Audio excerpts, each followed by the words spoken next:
¿Qué tal? Muy buenas noches, queridos purgatorianos. El día de hoy estoy muy emocionado, muy contento porque tengo un invitado especial. Con ustedes, Max. Niño, saluda a la cámara. Saluda a la cámara.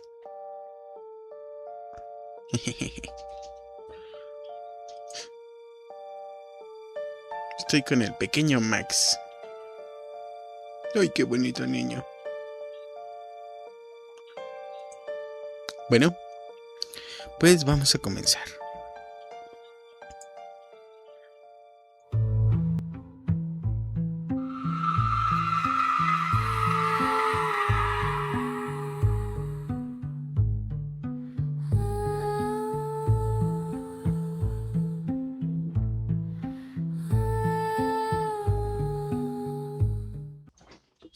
En el episodio anterior les hablé del purgatorio, de ese lugar intermedio en el que, según algunas creencias, permanecen las almas que todavía no han terminado su camino. Yo vagamente recuerdo que les comenté que si no se cumplen sus ritos, sus procesos, por ejemplo, los novenarios de los rezos católicos, los procesos que llevaban los egipcios, los procesos que de la moneda que se le ponía al cadáver para dárselo a Caronte de la mitología griega. Y si no se cumplían estos ritos, el alma quedaba atrapada en el purgatorio. Agarrabas coraje y podías perturbar a las personas que se encuentran en el mundo terrenal, los vivos. Ese es un cuestionamiento que yo tengo y he tenido desde hace tiempo. Y pues hablamos de muertos que regresaban para despedirse, de oraciones que ayudan a encontrar el descanso y de la posibilidad de que algunas presencias permanezcan atrapados entre este mundo y el siguiente. Pero durante siglos hubo personas que no pensaban que el peligro provenía de los muertos, pensaban que estaba entre los vivos. Un padrino religioso una vez me dijo: no le tengo miedo a los muertos. Hay que tenerle miedo a los vivos porque ellos sí nos pueden hacer daño. Recuerdo que le decía que cree que nos están haciendo algo, creen que sea un muerto el que nos esté perturbando, molestando. Y él me decía: no te preocupes. Además, no hay que tenerle miedo a los vivos, a los muertos. Hay que tenerle más miedo a los vivos porque esos sí nos pueden hacer daño, esos sí nos pueden matar. Tenerle miedo a los rateros, a la delincuencia, o en este caso, a la brujería. Porque los muertos pueden convertirse en historias, pero los vivos pueden convertir una historia en una acusación. La cosecha se perdía, un animal aparecía muerto, un niño enfermaba sin explicación, alguien sufría pesadillas, una mujer aseguraba haber visto una luz atravesando el campo. Un hombre decía haber escuchado risas en el bosque. Y cuando nadie podía explicar lo que estaba sucediendo, la comunidad buscaba un culpable, a una respuesta. A veces era la anciana que vivía sola, la mujer que conocía las propiedades de las plantas, el hombre extraño que no asistía a la iglesia, la extranjera, la curandera, la partera, la vecina con la que alguien había discutido días antes. Bastaba una acusación, después llegaba otra y luego otra, hasta que el miedo dejaba de necesitar pruebas. Pero ¿qué ocurría realmente en esas comunidades? ¿Existieron personas que practicaban rituales y aseguraban poseer poderes? Sí. ¿Existieron creencias sobre tradiciones, maldiciones, pactos y vuelos nocturnos? También. ¿Eso significa que todas las personas acusadas eran culpables? No. Pero la pregunta más inquietante no es si las brujas existieron. La pregunta es: ¿cuántas personas fueron convertidas en brujas solamente porque alguien necesitaba encontrarlas? Fíjate, eso en nuestros días es muy común. acusamos de brujería, por ejemplo, yo he, yo he escuchado, igual con ese padrino escuché algunas veces que decían, no, pues es que, mire padrino, fulanito de tal está enfermo porque fulanita le estaba haciendo bruja. O he tenido conocidos que dicen que les habían hecho brujería. De hecho, me gustaría invitar un día de estos a uno que me dijo que le hicieron brujería y que es más, lo tenían enterrado. Y él dijo que descubrió, fue con un santero y le dijo que lo tenían enterrado, lo tenían trabajado y él le ayudaron a salir de esa situación. Pero el ritual que se hizo era, creo, para invertir los efectos. O sea, si tú me embrujes a mí, yo hago este ritual, este proceso, y todo lo que tú me estás mandando a mí se te va a regresar a ti. Creo que no le dijeron qué persona era. Él hace el ritual y se entera que otra persona termina en el hospital. Primero le empieza a pasar todo lo que a él le estaba pasando. Y termina en el hospital. Se entera él que esta persona está en el hospital. Y ahí es cuando se da cuenta quién lo estaba trabajando. Entonces va con el padrino y le dice, oiga padrino, bueno, pues ya vi quién fue. Ya no me está pasando nada a mí, yo ya estoy bien. ¿Cree que podamos detenerlo para que, pues, yo sí tengo culpa y, o sea, yo lo único que quería era estar tranquilo, que me fuera bien? Y pues sí, tendría el remordimiento de la muerte de esta persona y no quiero cargar con ese muerto o ese pesar. Entonces terminan de, sí, creo que cortan esto que estaban haciendo. Y la persona que estaba en el hospital mágicamente se cura. Creo que no se sabía de que estaba enferma. Simplemente se curó. O sea, terminan el trabajo hoy y al día siguiente ya está saliendo de alta en el hospital. A lo mejor ustedes, purgatorianos, alguna vez han escuchado que, ay, pues tal fulanita de tal, la están trabajando. Yo recuerdo cuando, creo que desde el 2016 al 18 estaba muy común lo del agua de calzón. Y eso porque bromeaba con mi novia. Y le decía, ¿me vas a dar agua de calzón para quererte más? Y ya jugábamos ahí. Pero creo que gente sí lo hacía. O sea, y no supe bien qué era el agua de calzón. Solo una vez me explicaron que creo que eran las prendas íntimas bañadas en agua. Bueno, hervidas. Y el caldito pues era lo que te daban, agua de calzón. Creo que eso es lo que era el agua de calzón. Hay que investigarlo. ¿Tú qué opinas, Max? Ah, ya se durmió el patrón. Hoy descenderemos a uno de los rincones más antiguos y oscuros de la imaginación humana, la brujería. Pero antes de visitar Salem o los pueblos mexicanos en los que se habla de las bolas de fuego, tenemos que responder una pregunta. ¿Dónde nació la brujería? La respuesta más honesta es que no existe un solo lugar. O sea, no hay registro de dónde surgió la brujería, ¿no?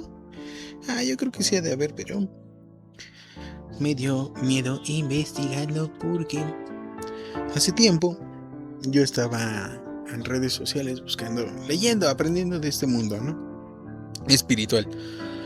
Y empecé a buscar la magia blanca. Escuché hablar de las Wiccas, que también eran como brujas, ¿no? O son brujas. A ver, ¿qué son las Wiccas? ¿Qué son las Wiccas? La Wicca es una religión neopagana moderna que se basa en la naturaleza. Combina elementos del paganismo antiguo y la brujería moderna, y sus seguidores se conocen como wicanos o wicanas. Ok, sí, exactamente. Yo estaba investigando sobre los Wicca, o escuché las Wicca, y en una serie, película, no sé. Y escuché que ellas trabajaban con magia blanca o de la naturaleza, no magia oscura, el satán y todo eso, no. Y también tenían una diosa, una reina Wicca, Hécate creo es. La diosa Hécate es de los Wicca. Hécate no es una deidad creada por la Wicca. Es una diosa de la antigua religión griega, adoptada luego por algunas corrientes de brujería moderna y la Wicca. Hécate. ¿Quién era la diosa Hécate? Hécate es una poderosa diosa griega, conocida como la señora de la magia, la hechicería y la noche. Hija de los titanes Perses y Asteria, tiene poder en el cielo, la tierra y el inframundo. Se representa con 3 cuerpos, porta antorchas y llaves, y a menudo está acompañada de perros negros. Ok. Fíjate, sí tienen que ver. Bueno, entonces yo vi esto de las Wicca. Empecé a leer libros. Bueno, buscar libros para leer. A mí me gusta la magia, me gustaría entender la magia blanca. Bueno, yo le llamo magia blanca porque literalmente la veo magia blanca. Con mucha luz, mucha iluminación. Pero pues también hablaban de la magia de la naturaleza, la magia de los árboles, creo. Magia de la luna, del viento. Y investigando todo esto, de repente te aparecen. Supongo que el algoritmo te empieza a aventar ciertas cosas. De repente me apareció el libro. Creo que el libro de los muertos. Y luego me salieron otros 2, pero ya eran de monólogos, de demología. Y dije, no, no, no, no, no, no, no, esto es magia negra y no quiero tener que ver con ningún ser de otra dimensión que sea un demonio. Entonces,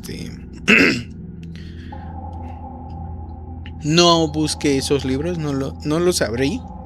Y como a las 2 semanas me apareció una solicitud de una chica muy guapa, se veía muy guapa, muy atractiva. Y decía, yo soy la bruja mayor de la Ciudad de México. Bueno, en su perfil decía, la bruja mayor, o yo soy la bruja mayor de la Ciudad de México, o la bruja mayor de la Ciudad de México. Se veía muy guapa. Y en sus publicaciones ya había cosas raras. Y dije, no, gracias. Quiero vivir. Entonces ya no seguí investigando porque dije, el que busca encuentra y yo no quiero encontrar. No quiero encontrar cosas que no. Cuando inicié este podcast he hablado con mi hermana Aide, que entrevisté en el Circo del Pulgas. Y mi hermana, mi Aide, mi madre y mis mejores amigos creo también. Hay que ir a grabar a las 3 de la mañana. Los 3, o sea, todas estas personas me han dicho lo mismo y eso ya me dio miedo. Hay que ir a grabar a las 3 de la mañana en un panteón, en un cementerio. Algunos me dijeron, hay que ir a grabar a las 3 de la mañana en un cementerio. Y con velas y que no sé qué. Y algunos me dijeron, hay que ir a grabar en un panteón a las 3 de la mañana. Y yo no. Si de por sí, sin buscarlos, ya vinieron a molestarme o a despertarme. Imagínate si los voy a ir a buscar a las 3 de la mañana. No, gracias. No. No hubo un día en que alguien inventara a la primera bruja. La palabra que utilizamos actualmente reúne prácticas y creencias muy diferentes. Curación, adivinación, protección, comunicación con los muertos, preparación de venenos, elaboración de amuletos, interpretación de sueños, lectura de señales y rituales para provocar o detener desgracias. Cada cultura entendió esas prácticas de manera diferente. Lo que la comunidad consideraba sagrado, otra comunidad podía considerar peligroso. Lo que para un pueblo era medicina, para otro podría ser hechicería. Y lo que una autoridad llamaba brujería, para quienes realizaban el ritual, podía ser simplemente una forma de pedir protección. Por eso no podemos hablar de una brujería. Tenemos que hablar de muchas creencias que, con el paso del tiempo, terminaron encerradas dentro de la misma palabra. Egipto, la magia no siempre era maligna. En el antiguo Egipto encontramos una idea diferente. Los egipcios hablaban de una fuerza llamada Heka, como la diosa Hécate.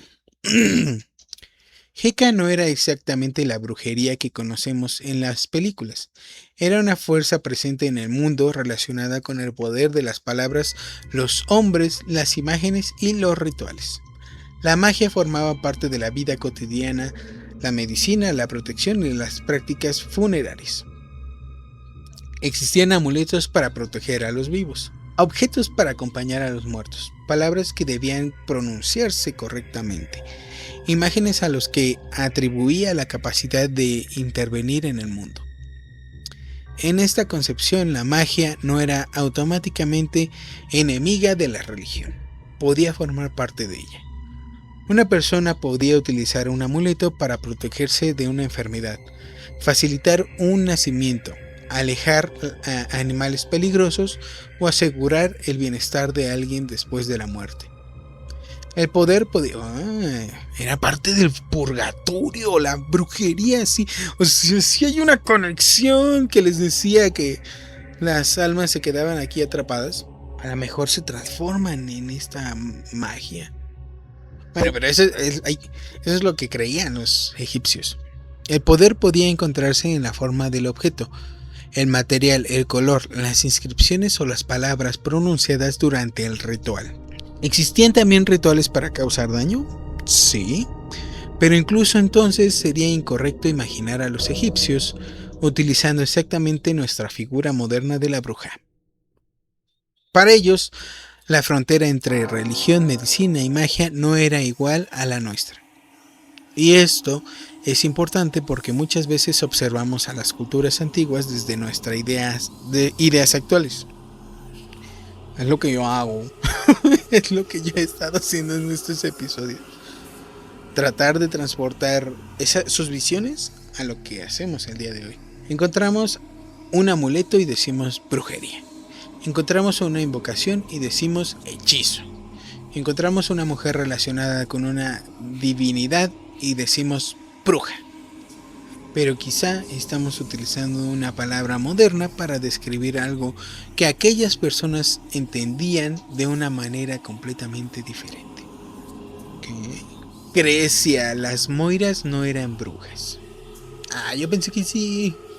En la antigua Grecia también existieron prácticas de adivinación, maldiciones, amuletos, posesiones y comunicación con los muertos. Y aquí las moiras, unas figuras que frecuentemente aparecen representadas como ancianas misteriosas. Las moiras no eran brujas, eran divinidades o personificaciones del destino.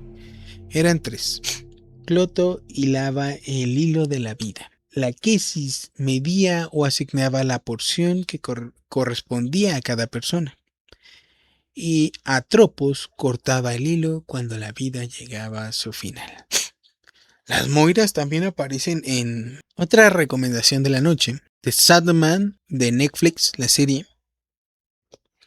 Ahí aparecen las moiras, incluso en la temporada 2. Ellas aparecen mucho y son, creo, hasta las antagonistas. Les recomiendo ver The Sandman. Y ahí salen también varias deidades, creo. Te hace reflexionar. Y además la personificación de la muerte se me hace muy, muy padre. Bueno, continuemos, perdón. Algunas ilustraciones posteriores representaban como mujeres ancianas, severas y rodeadas de hilos, tijeras y oscuridad. Visualmente pueden parecer brujas, Pero su función no era reunirse para practicar hechicería. Representaban una fuerza de la que ni siquiera los seres humanos más poderosos podían escapar: el destino. También en Sangre de Zeus, que se los recomendé en el episodio pasado, ni los dioses podían huir de su destino. En The Sandman, ni los eternos pueden huir de su destino. Si buscamos personajes griegos más cercanos a nuestra idea de hechicería, podríamos hablar de Circe. En la Odisea, Circe utiliza pociones y transforma a los compañeros de Ulises en animales. También podríamos mencionar a Medea, relacionada con conocimientos rituales, venenos y pociones.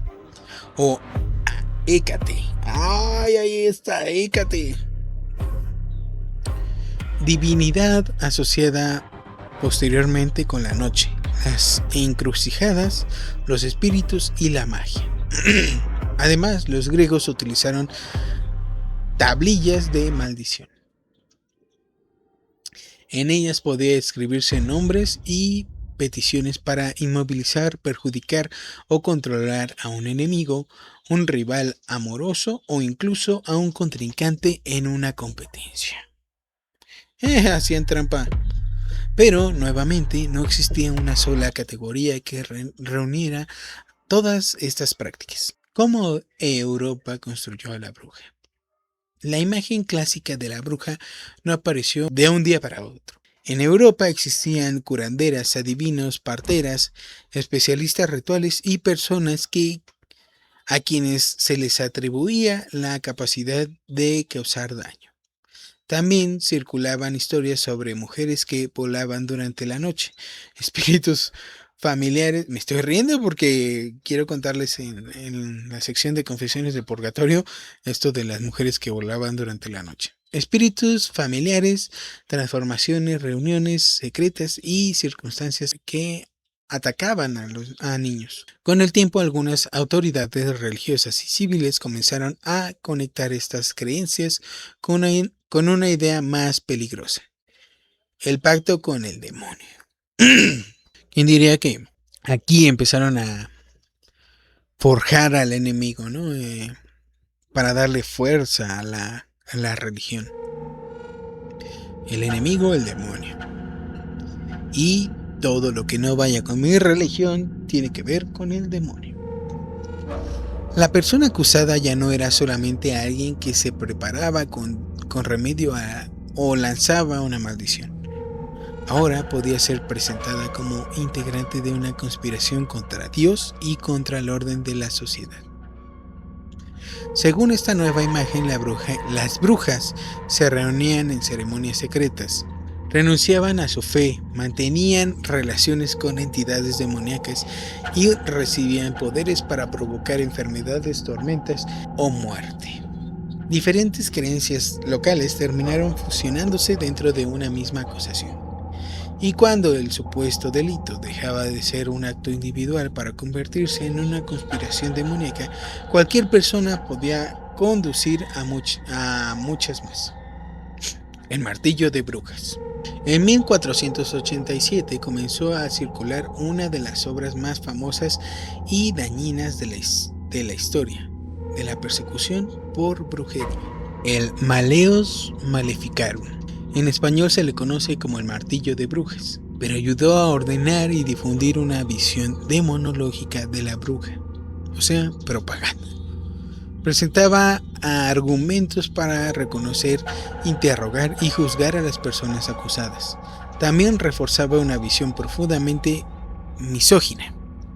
Sus autores sostenían que las mujeres eran más vulnerables al engaño, al deseo y a la influencia del demonio. Salem, cuando una comunidad comenzó a ver espectros. Pero antes de hablar de los juicios, tenemos que entender qué era Salem.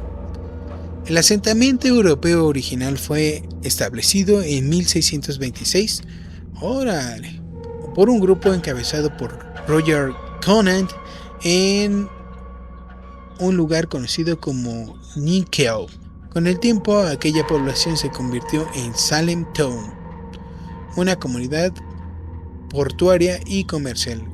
Este año son los 400 años de Salem. Sin embargo, los acontecimientos de 1692 no comenzaron exactamente en el centro de esta ciudad. Comenzaron en Salem Village, en una zona que actualmente forma parte de Danvers, Massachusetts. Dependía administrativamente de Salem Town, pero sus habitantes querían mayor autonomía y tenían su propia disputas religiosas, familiares y económicas. Por un lado estaban quienes mantenían vínculos con el comercio de Salem Town. Por otro, familias de agricultores que deseaban conservar una comunidad más independiente. No era un pueblo unido, era una comunidad dividida. El reverendo Parris. En 1689, Samuel Parris se convirtió en ministro de Salem Village. Su llegada no resolvió los problemas, también se convirtió en parte de ellos. Algunos habitantes apoyaban al reverendo, otros cuestionaban su salario, su vivienda, su autoridad y su forma de dirigir la iglesia. La discusión religiosa se mezcló con antiguas rivalidades, y fue precisamente dentro de una casa del reverendo donde comenzó la crisis. Las primeras señales. En enero de 1692, Betty Parris, hija del reverendo, comenzó a presentar un comportamiento que su familia no podía explicar. Tenía 9 años. Poco después, Abigail Williams, de aproximadamente 11 años y pariente del reverendo, mostró síntomas similares. Las niñas gritaban, se retorcían, se ocultaban debajo de los muebles. Decían sentir que alguien las pellizcaba o las mordía. Adoptaban posturas extrañas y parecían reaccionar con violencia cuando se pronunciaban oraciones. Parecía una posesión, ¿no? Según la cronología tradicional del caso, un médico local no encontró una explicación física y surgió que podía estar bajo una influencia maligna. La palabra comenzó a circular: brujería. Yo no sabía, pero sí, pues este año se cumplen los 400 años de Salem y al parecer hay festivales durante todo el año y varias actividades que tienen que ver con eso de las brujas, de los juicios. También antes de empezar a grabar estaba viendo un video de una chica que fue a visitar Salem, que parte de Salem no lo sé, pero fue a visitar Salem y ahí dice que la gente ella lo explica así, la gente se sentía apenada por lo que ocurrió en Salem hace mucho tiempo. Lo ven como una tragedia. Yo creo que si lo vieran como una tragedia no estarían celebrando los 400 años de Salem de esta forma, ¿no? Pero pues a lo mejor es eso, que ya el mundo conocemos Salem como brujas. O sea, dicen Salem y pensamos en brujas. Entonces ellos ya lo tomaron como su identidad y son sus costumbres, ¿no? Después, otras jóvenes comenzaron a mostrar comportamientos semejantes. La comunidad necesitaba saber quién las estaba atacando, y las niñas comenzaron a dar nombres. Las primeras acusadas fueron Tituba, una mujer esclavizada que vivía en casa de Samuel Parris; Sarah Good, una mujer pobre que dependía de la caridad y discutía con algunos vecinos; y Sarah Osborne, una mujer que había dejado de asistir regularmente a la iglesia y que se encontraba involucrada con conflictos relacionados con una herencia. Híjole, tratando de ser empático porque no me imagino cómo vivió. Sarah lo que hacía era se retiró de la iglesia, ¿no? Dejas de asistir a la iglesia tal vez porque... Y más si tenía problemas de herencia. Alguien murió. Estás como en duelo. Estás peleando a algo que consideras que te va a mantener conectado a esta persona que falleció. Y si esta situación escala a tal grado en que tú ya dices, ¿por qué me está pasando esto? Y ya dejas de creer en tu Dios, empiezas a abandonar la iglesia y alguien más ve esto como una oportunidad para acusarte de brujería. Qué mala onda. Eran tres personas muy diferentes, pero compartían una característica. Podían ser presentadas fácilmente como mujeres que se encontraban fuera del orden esperado por la comunidad. En la confesión de Tituba, Sarah Good negó las acusaciones. Sarah Osborne también las negó. Tituba, después de ser interrogada, terminó confesando, pero no se limitó a decir que había practicado brujería. Describió animales extraños, un hombre misterioso, un libro en el que aparecían nombres, vuelos nocturnos y una red de personas relacionadas con el demonio. Su confesión cambió el tamaño del peligro. Ya no se trataba de tres mujeres acusadas de causar daño. Ahora parecía existir una conspiración oculta dentro de la colonia. La pregunta dejó de ser ¿ocurrió algo sobrenatural?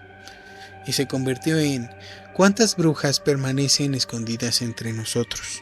La casa parroquial de Salem Village es conocida actualmente como el sitio donde comenzó la persecución.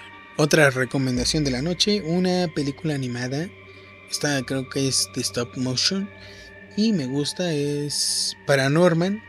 Habla de un poquito de las acusaciones a las brujas. Y si dices, qué bárbaros. Pero pues muchas veces la histeria, ¿no? El temor colectivo, lo que nos lleva a hacer.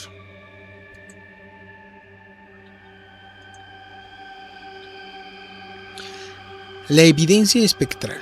Uno de los elementos más inquietantes de los juicios fue llamada evidencia espectral.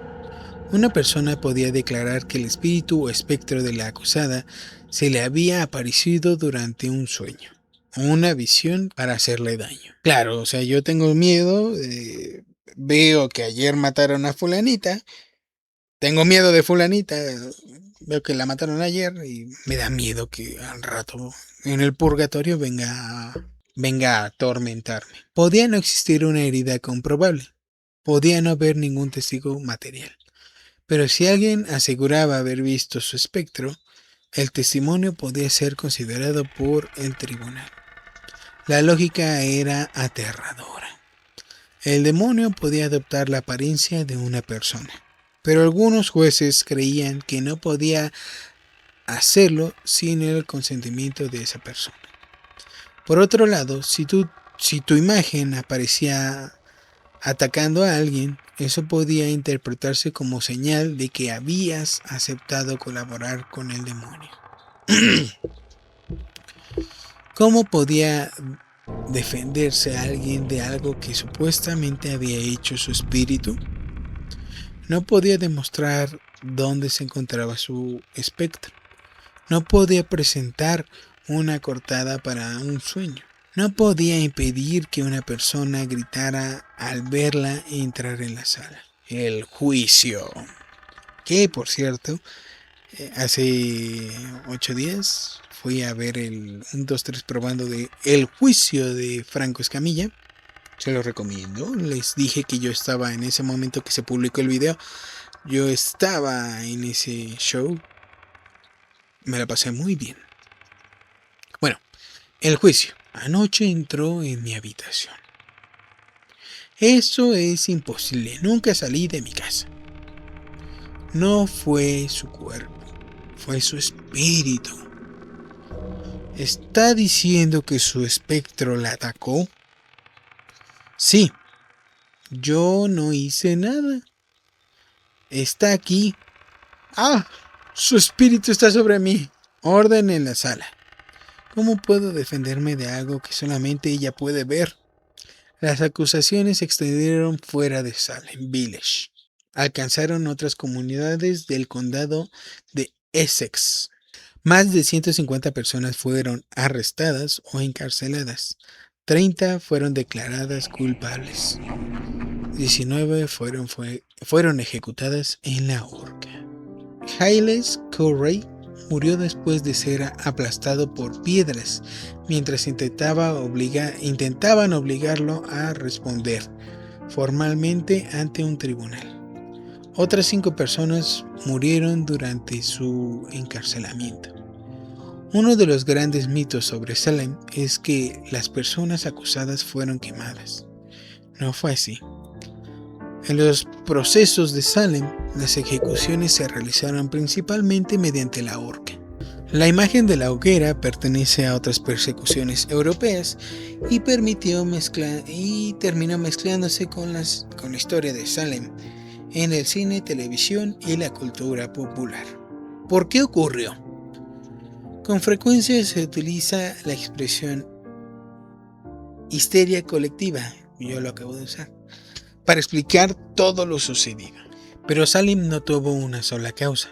Existían conflictos entre familias, divisiones religiosas, disputas por tierras y herencias, temor a enfermedades, inseguridad política, miedos a ataques externos, una estructura social profundamente religiosa y una comunidad convencida de que el demonio podía intervenir directamente en su vida cotidiana.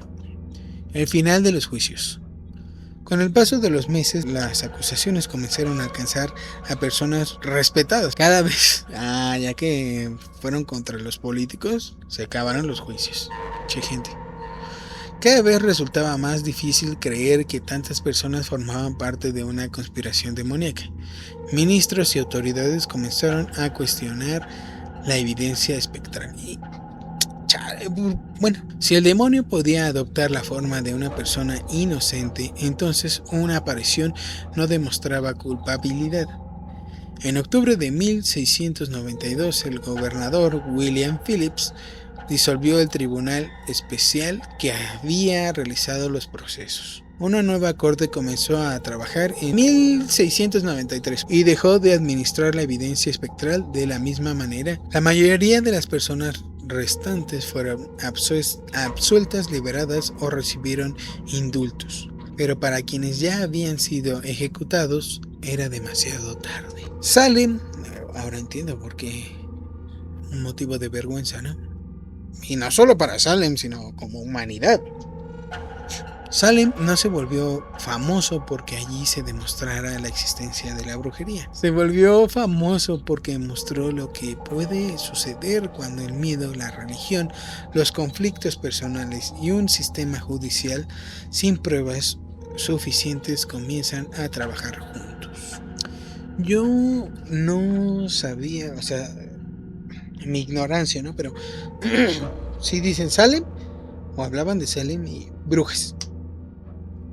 Y sabía de los juicios y lo de la hoguera, pero no sabía que habían sido la horca y que el cine tuvo la influencia, ¿no?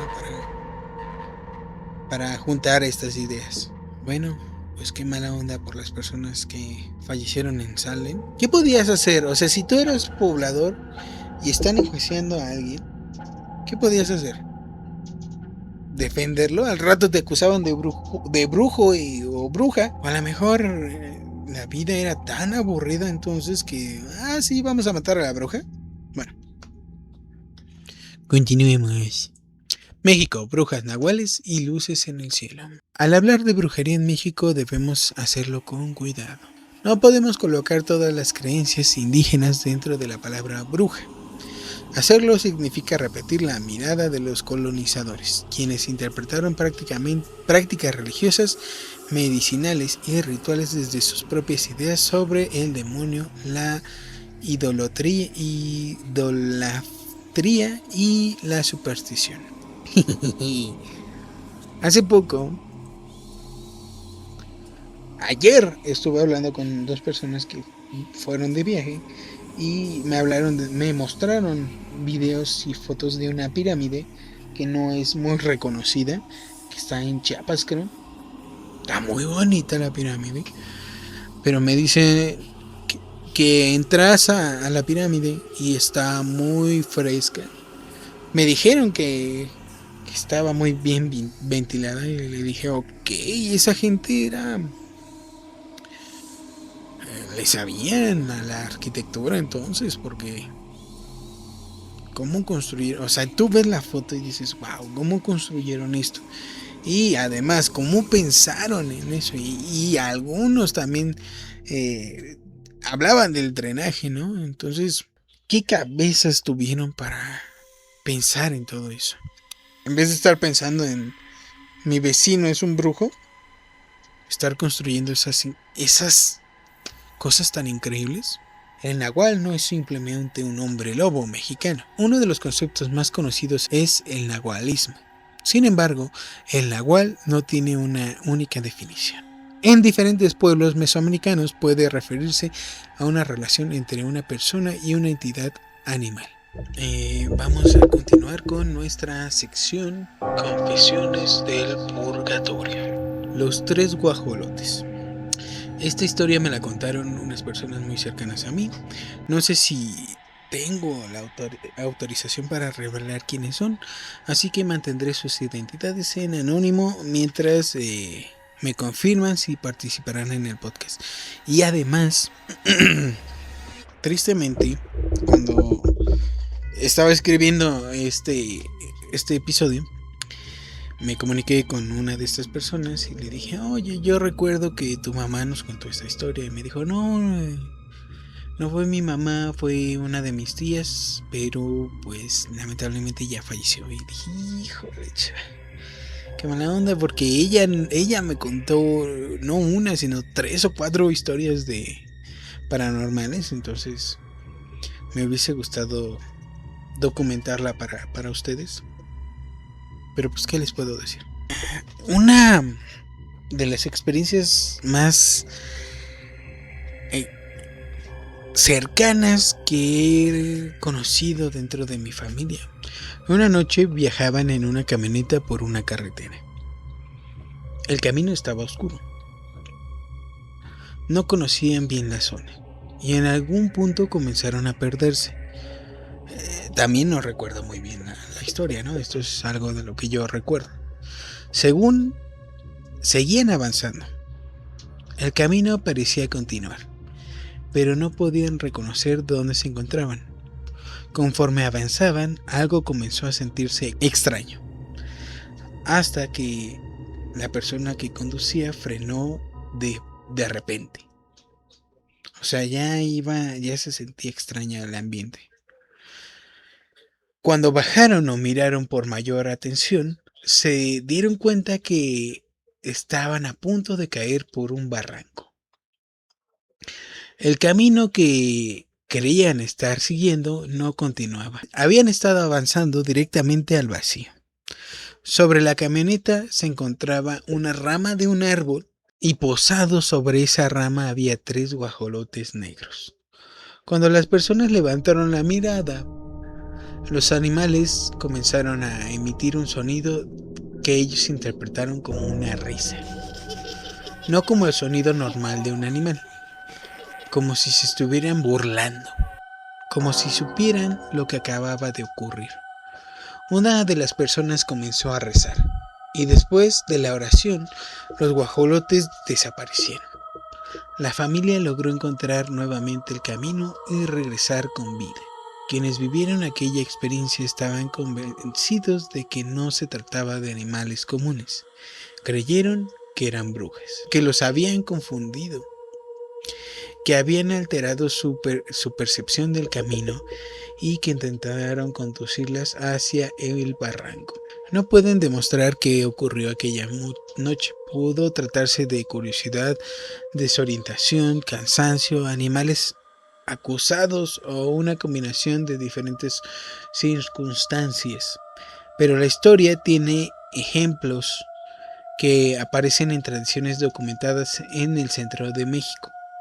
Un guajolote es uno de los animales con los que algunos relatos relacionan las transformaciones de nahuales o tlahuipuchil. También existen narraciones sobre seres luminosos que inducen sueño, confunden a las personas o las conducen hacia cuevas o precipicios. Esto no demuestra que los 3 guajolotes fueran brujas, pero sí demuestra que la manera en la que la familia interpretó la experiencia pertenece a una tradición cultural mucho más amplia. Cuando esta persona nos cuenta la historia, lo contó tan vivido que yo, al escucharla, es como si yo hubiese estado ahí, como si yo hubiese sido uno de los pasajeros. Esa persona se pone a rezar, la que me contó la historia, se pone a rezar. Yo la volteo a ver que está rezando. De repente se dan el frenón y nos bajamos todos. Vemos los guajolotes y tengo la imagen como si yo hubiese estado en ese lugar. No, evidentemente yo no iba, ni siquiera sé cuántas personas iban. Creo que iba el conductor, la persona que me contó la historia y otra persona. Entonces, incluso recuerdo que me imaginé la camioneta azul. Yo me imaginé la camioneta azul. Los guajolotes. A mí de por sí no me gustan las aves. Pero los guajolotes, verlos negros, ay, qué horror. Y escuchar que se ríen. Qué miedo. También hay una historia similar que no escribí, pero la recordé ahorita que les conté todo esto. Decían que mi abuelo iba manejando, igual iban en una carretera. Iba mi abuelo, su esposa, mi abuela, mi mamá, iban a una fiesta, porque antes ellos eran mucho de ir a pueblos, a estados, a una fiesta. Y entonces se perdieron, antes no había el Google Maps. Ellos iban hacia la fiesta y empiezan a ver que se va oscureciendo, se hace de noche, pierden el camino. Dicen que primero era asfalto y ya después no saben en qué momento se transformó de asfalto a terracería. Solo saben que ya de repente iban en un pedazo de terracería y mi abuelo, que paz descanse, se llamaba Miguel. Y le dicen, no, su esposa le dice, no, Miguel, ya estamos perdidos, no, mejor regrésate. Y él dijo, no, ya vamos a llegar. Ya vamos a llegar. ¿A dónde? No sé, pero ya vamos a llegar. Y entonces, ojalá mi mamá nos pueda contar un poquito más de esa historia. Entonces, cuando ya de plano estaban muy perdidos, mi bisabuela creo también iba ahí y se puso a rezar. Les dijo, cuando empezaron a sentir la presencia, bueno, algo muy raro, apareció un perro en el camino. Dicen que era muy alto, muy grande. Aquí tuvieron a Max hace un rato. Pues pueden comparar qué cosota era esa cosa que describen. Y que era negra. Ellos dicen que mi abuelo lo atropella porque apareció de la nada. Y cuando voltean, todos a ver cómo había quedado el perrito, bueno, el perro grande, negro, atropellado, si se estaba levantando o algo, voltearon y dijeron que no había nada. No había nada ahí. Entonces se preocuparon y mi abuela, mi bisabuela, supongo que interpretó que era un nahual. Se pone a rezar y le dice a mi mamá que se pongan a rezar. Entonces en mi familia 2 veces se han perdido en la carretera y les ha pasado algo extraño. También hay muchas historias de cosas que han pasado en la carretera, ¿no? Por ahí de la gente. Bueno, vamos con mi tercera, era mi segunda, pero pues ahora es mi tercera anécdota de Confesiones del Purgatorio. Las brujas de San José Tepenene. La siguiente historia pertenece a mi familia. Mi bisabuela Natalia, a quien conocí y llamaba abuelita, pasó gran parte de su juventud en San José Tepenene, en el municipio de El Arenal, Hidalgo. El nombre Tepenene es de origen náhuatl. Una de sus interpretaciones lo relaciona con las palabras tepetl, cerro, y nenetl, muñeco, ídolo o figura del niño. Por eso suele traducirse como el cerro del muñeco o el cerro del niño de piedra. Mi bisabuela aseguraba que las brujas existían. Sí, a mí me dijo varias veces que las brujas sí existían. Así me lo dijo. Las brujas sí existen. Me hablaba de bolas de fuego que cruzaban los campos durante la noche. También me decía, sí, yo veía las bolas de... Así me decía, si tú llegas a ver bolas de fuego durante la noche, es una bruja. Y sí, me ha tocado ver luces que se veían sobre el cerro. Presencias que aparecían cuando los habitantes del pueblo ya se encontraban dentro de sus casas. Pero la historia más inquietante era la de un familiar, que según ella fue llevado por las brujas. No recuerdo todos los detalles. No me acuerdo. Y quiero decirlo con claridad porque no deseo llenar los espacios de mi memoria con información inventada. Ojalá, porque luego sí suelo hacerlo. Lo que recuerdo es que trataba de un bebé. Durante varias noches algo parecía molestar a la familia. Los perros comenzaban a aullar. No ladraban. Apenas encontré una relación. Los perros sí tienen un sexto sentido. No sé por qué. Cuando a mí me despertó lo que me despertó de mi cama, Max se despertó aullando. Dice mi mamá que cuando falleció mi abuelo, mi papá, el perro del vecino, incluso me dijo que por qué no me desperté si estaba aullando horrible. Después escuchaban llorar al bebé. O sea, acababan de tener a su bebé estos tataratíos. Cuando iban a buscarlo, en algunas ocasiones encontraban abierta la ventana de la habitación en la que estaba la cuna. La familia comenzó a pensar que algo entraba durante la noche, que algo se acercaba al niño, hasta que una noche volvieron a escuchar el llanto. Encontraron la habitación. El llanto parecía continuar ahí, pero el bebé había desaparecido. Según mi bisabuela, las brujas se lo habían llevado. Sí, mi abuela dice que me dijo que era como si el bebé, incluso creo una vez, vagamente recuerdo que estábamos ahí en el rancho y empezaron a contar varias cosas así. y dijeron algo así como de Mario, ¿te acuerdas que se lo llevó la bruja? Sí, verdad, ya nunca volvimos a saber de él. Entonces, mi abuela sí me dijo que se lo había llevado la bruja. Y lo decía con una seguridad. Yo no sé qué fue lo que realmente pasó. Yo no sé si además hiciera nuestro familiar. No recuerdo bien los detalles. Pero... ¿y si sí fue una bruja? ¿Qué onda? También hace... Cuando estaba grabando el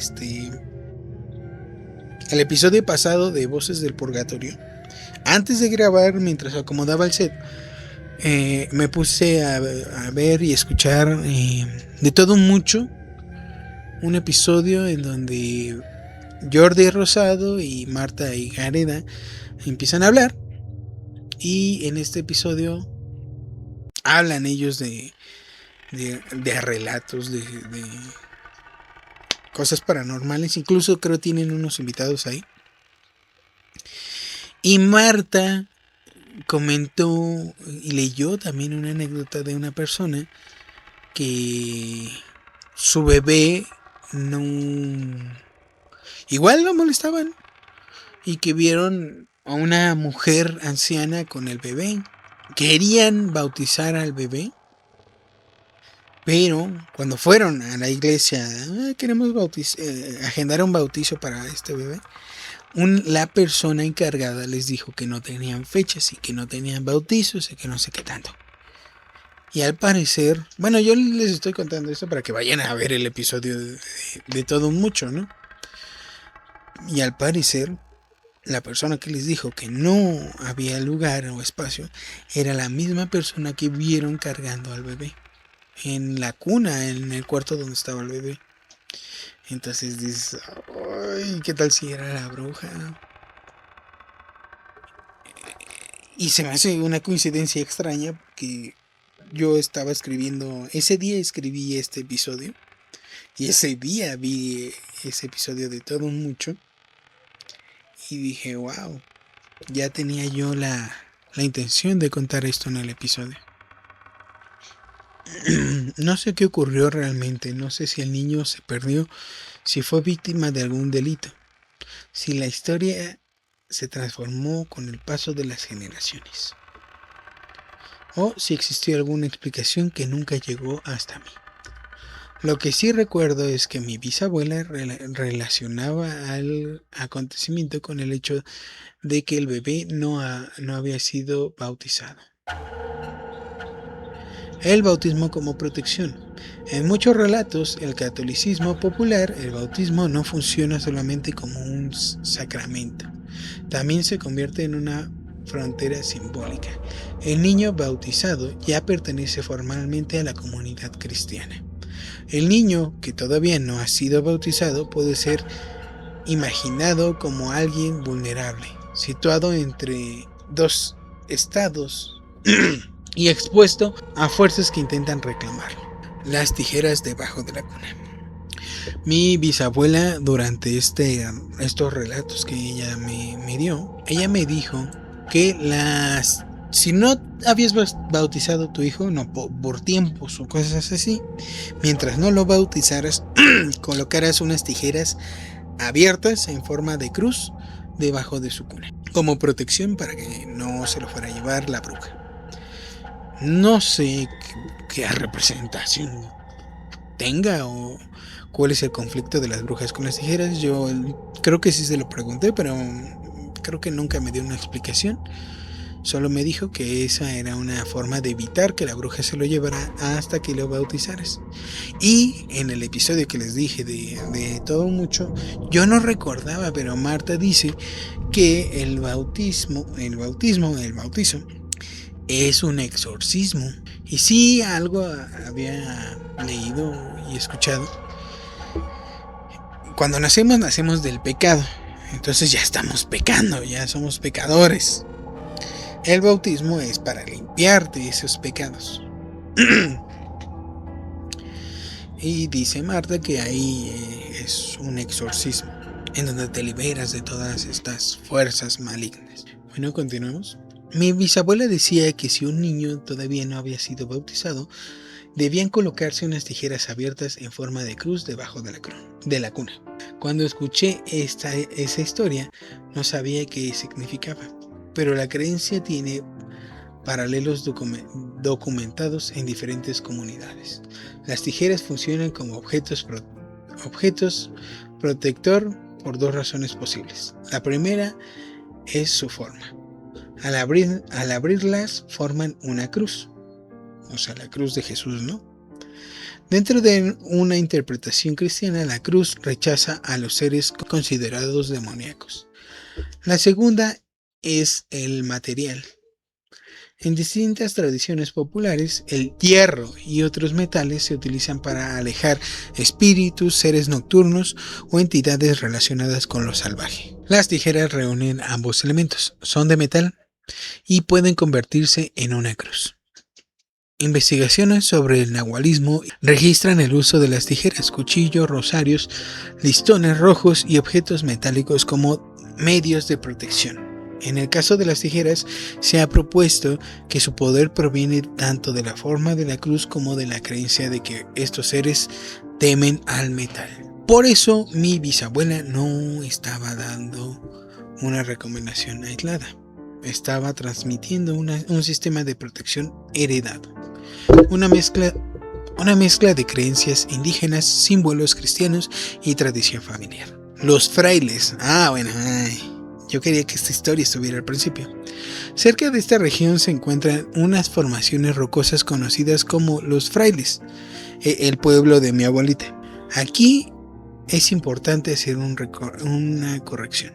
Aunque pueden relacionarse con rutas y relatos de San José Tepenené, las formaciones se localizan en la comunidad de San Jerónimo, dentro del mismo municipio de El Arenal. Son dos grandes monolitos de roca volcánica cuya forma recuerda a figuras humanas cubiertas con hábitos. Por eso reciben el nombre de los frailes. Algunas versiones de la leyenda dicen que eran religiosos que cometieron una falla y fueron convertidos en piedra como castigo. Otras historias aseguraban que debajo de las formaciones existe un tesoro, pero que nadie puede alcanzarlo sin enfrentar consecuencias sobrenaturales. Como ocurre con muchas leyendas, no existe una sola versión. Cada familia, guía o comunidad puede contar versiones diferentes. Imaginemos crecer en un lugar así. Un pueblo pequeño, cerros rodeando las casas, dos figuras de piedra vigilando el paisaje, luces atravesando el campo, perros aullando durante la noche, historias sobre mujeres que podían convertirse en animales y adultos que advierten a los niños que no deberían señalar a las bolas de fuego. Dentro de ese paisaje, la brujería no era una historia que se contaba solamente para entretener.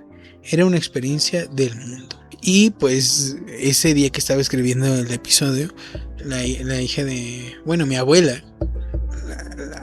La hija de mi bisabuela, mi abuela. Ella también recordaba que cuando el pueblo era más pequeño, se decían arbitrariamente que existían brujas. La gente identificaba ciertas casas, señalaban a ciertas mujeres, decían, esa señora es bruja. Algunas quizá realizaban rituales, otras tal vez conocían plantas, curaciones o prácticas que los demás no comprendían, pero también es posible que muchas fueran llamadas brujas porque vivían solas, porque tenían comportamientos diferentes, porque alguien había discutido con ellas o porque una desgracia ocurrió después de recibir una amenaza. Y aquí volvemos al principio del episodio. Una cosa es creer en la existencia de la brujería y otra, muy diferente, decidir que una persona específica es culpable sin tener pruebas. Y sí, ¿no? O sea, si yo confieso que soy brujo, eso les da y empiezo a dar nombres. Si me voy con todos. Si yo empiezo a decir esto, se empieza la investigación, ¿no? Y quieren saber quiénes más estuvieron involucrados y quiénes más son brujas por el temor a que sigan ahí. Eso me daba tiempo. O sea, mientras Martita ya era acusada de bruja y lo negaba, yo decir que sí soy brujo y empezar a dar nombres poco a poco, empezar a dar historias, pues tal vez me conseguía tiempo. Después de conocer estos casos, podríamos regresar a la pregunta más difícil. ¿La brujería es real? La respuesta depende de lo que entendamos por real. ¿Fueron reales las personas que realizaron rituales? ¿Fueron reales quienes creían que podían curar, proteger, transformar o causar daño? ¿Fueron reales las familias que colocaban tijeras debajo de la cuna de un niño? ¿Fueron reales las comunidades que aseguraban haber visto luces atravesar los cerros? Y además creo que hay evidencias en TikTok. ¿Fueron reales quienes interpretaron el sonido de 3 guajolotes como la risa de unas brujas? Pero también fueron reales las acusaciones falsas, los interrogatorios, las confesiones obtenidas bajo presión, las prisiones, las ejecuciones, las familias destruidas y el miedo, sobre todo el miedo. Mi nombre es Maruri, esto fue Voces del Purgatorio y recuerda, no todas las voces que escuchamos pertenecen a los muertos, algunas pertenecen a nuestros propios miedos. Nos vemos en el próximo episodio de Voces del Purgatorio. Muchas gracias. Si tienen alguna historia de brujas, alguna historia de algo paranormal que les haya ocurrido, alguna historia donde se perdieron en la carretera y les ocurrió algo extraño, pues pueden mandarla al correo confesionesdelpurgatorio@gmail.com, que estará apareciendo por aquí en la pantalla. Y pues agradecerles si estás viendo estos videos. Si este es tu primer video, muchas gracias por quedarte hasta acá. Y ojalá pues al rato pueda interactuar. Tenía planeado hoy un invitado, pero me quedó mal. No voy a decir quién. Ojalá sí pueda hacerle la entrevista. Este episodio es en conmemoración a los 400 años de Salem que se cumplen este 2026. Y pues los juicios de los que hablamos aquí en el episodio. Muchas gracias. Si no has visto el video y estás en redes sociales viéndome en Maruri World, TikTok, Facebook, Instagram, por favor te invito a que veas el episodio. No lo veas completo, adelántale a los pedazos que realmente te importen. Y porque lo estoy diciendo de mucho corazón y pues, aquí ventaneando mis historias personales. Pero lo hago con mucho gusto para que sigamos entendiendo este mundo oculto. Les recuerdo, yo soy Maruri, mis queridos purgatorianos, y nos vemos en la próxima. Chao. Despídete. Igual los invito a que le pongan un nombre a mi amiga. Mi hermana me comentó en uno de los reels de las redes sociales que también tiene una historia paranormal. Yo no sabía. Y aquí está mi amiga, ¿no? Otra cosa, bueno, las muñecas. Un día de estos voy a hacer un episodio que hable de las muñecas. Muchas gracias, nos vemos. Este episodio es un poquito largo, lo voy a tener que recortar, pero bueno, nos vemos, chao.